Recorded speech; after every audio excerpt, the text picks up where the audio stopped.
So, as you know, I bought this saxophone with no neck, which is, of course, a risk. But I was happy to find out that Martin Committee baritones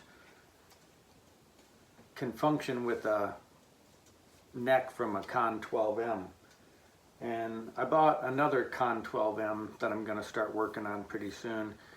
And sure enough, this neck does fit in here. It's pretty tight, and the octave mechanism doesn't quite line up, so I'm going to have to do some adjustments there. I'm going to first try just with some cork. And here's the replacement Con neck I bought from China, from AliExpress. I was a little hesitant about buying from there, but it came surprisingly fast. I think it was shipped by air overseas, and the quality seems good. It cost about 150 bucks. I'm pretty happy with the quality of it. And so $300 for the saxophone, 150 for the neck. I haven't really put much money into it, so for $450 I might end up with a good horn. The neck, however, is just a hair too big for this receiver, and the receiver is a little bit out of round, though I got the Con neck in there.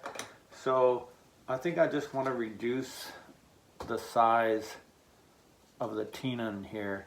And my Sax Hack method, of course, sandpaper. I started this already with some 320, but that didn't go fast enough. I got impatient, so now I'm using 220.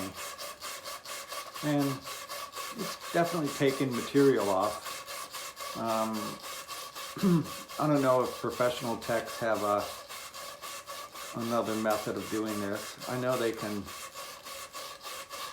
expand the diameter of a neck.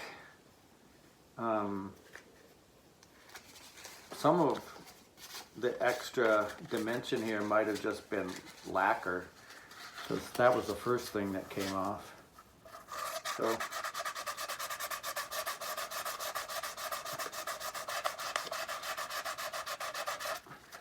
sometimes when you take the cheap way out, you have to do a little bit of work. Oh yeah. Yep, it's just about there. It's at least starting to go in now.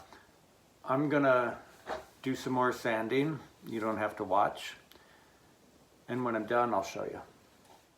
Getting closer, but it's taking a while. I got impatient and I switched to some coarser sandpaper 120. I don't know if that's ill-advised or not, but I'm going for it, and it's taking material off.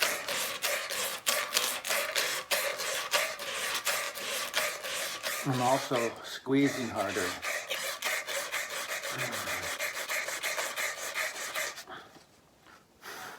Oh yeah, it's working.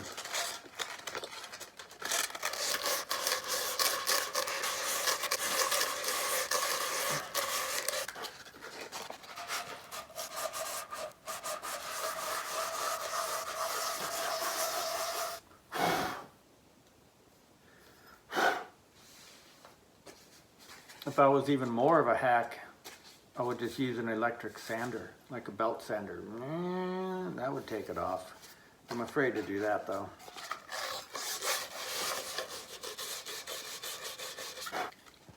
Also, I'm thinking about having a custom receiver made for this horn. I found a guy who said he would do it for $85, which seems like a really good deal. So I might take this old one off, send it to him along with this neck, and then he can make me one that's just perfect for the horn. But for now, I'm gonna just try to use the existing one. Oh, it's so tight. Let me just try with a little bit of cork grease.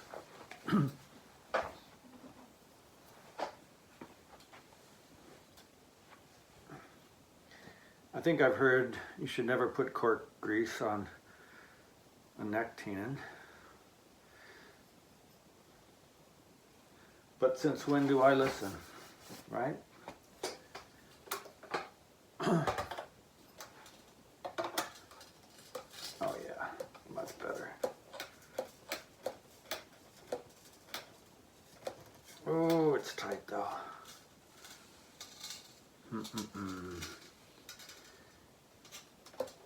I don't want to force it too much halfway home.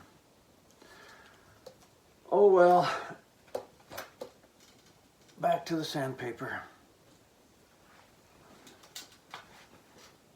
Success.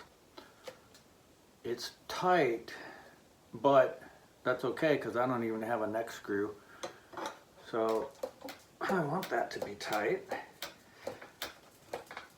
And I'm probably not going to be taking this out. It didn't come with the case, so I'll probably just leave the neck on 100% of the time.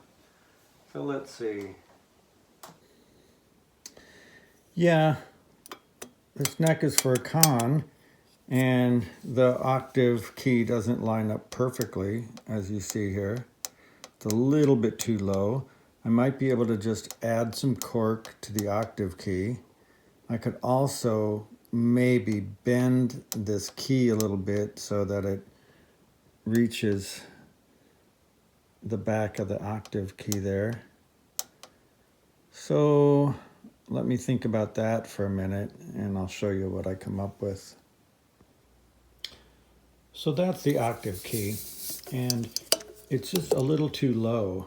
I was thinking about bending it. I might also just solder something on the top of it to extend it up a little bit.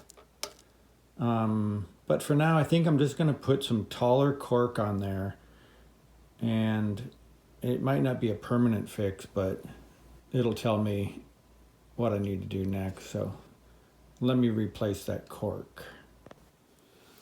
Well, this is very non-standard. I put the cork on top of the octave key. I don't know if it'll stick there. I applied it with contact cement and given me the height that I need. Like I say, it's maybe a temporary fix. Maybe down the road I can find some kind of piece of metal I can solder on there to give me a taller octave key. I also don't need it to be this long, but let's see if it works.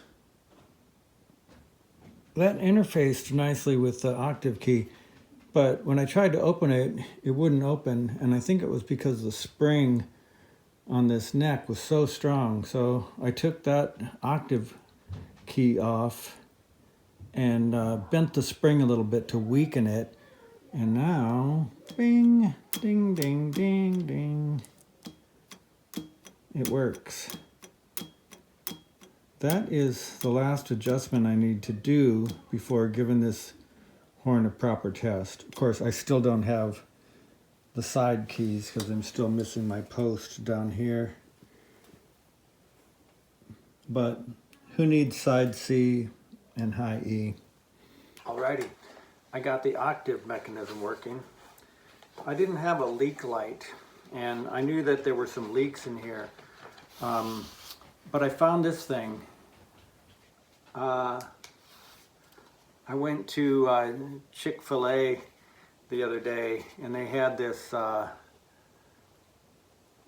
drive-through glow event, and they were giving these little things away. They're battery operated, different settings. Here, you want to see it without the lights on? Very cool and psychedelic. So I put a piece of tape and a rope on here and shoved this down inside the Baritone and used it as my leak light, and found one of the culprits. The F key was definitely not closing. The key adjustment height needed work. So I put a couple extra corks in there and got that to seal.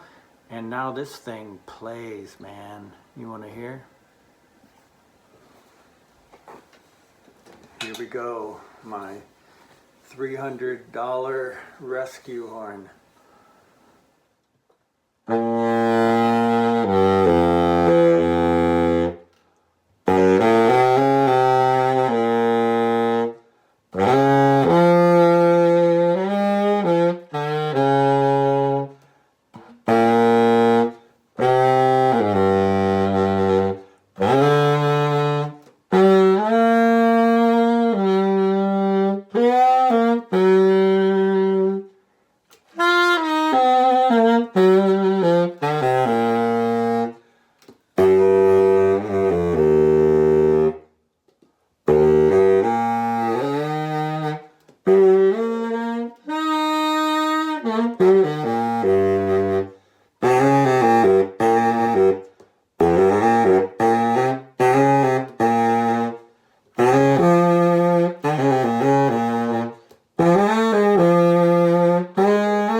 Yes.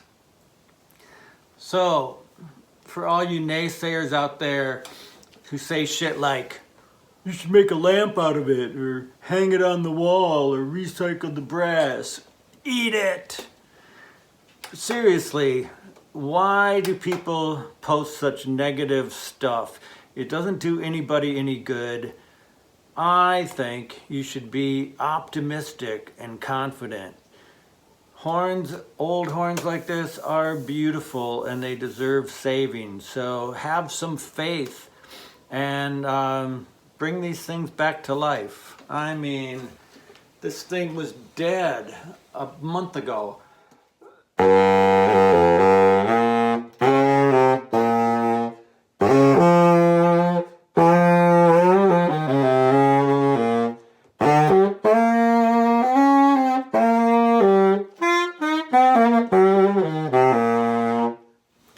Yes, the Sax Hack.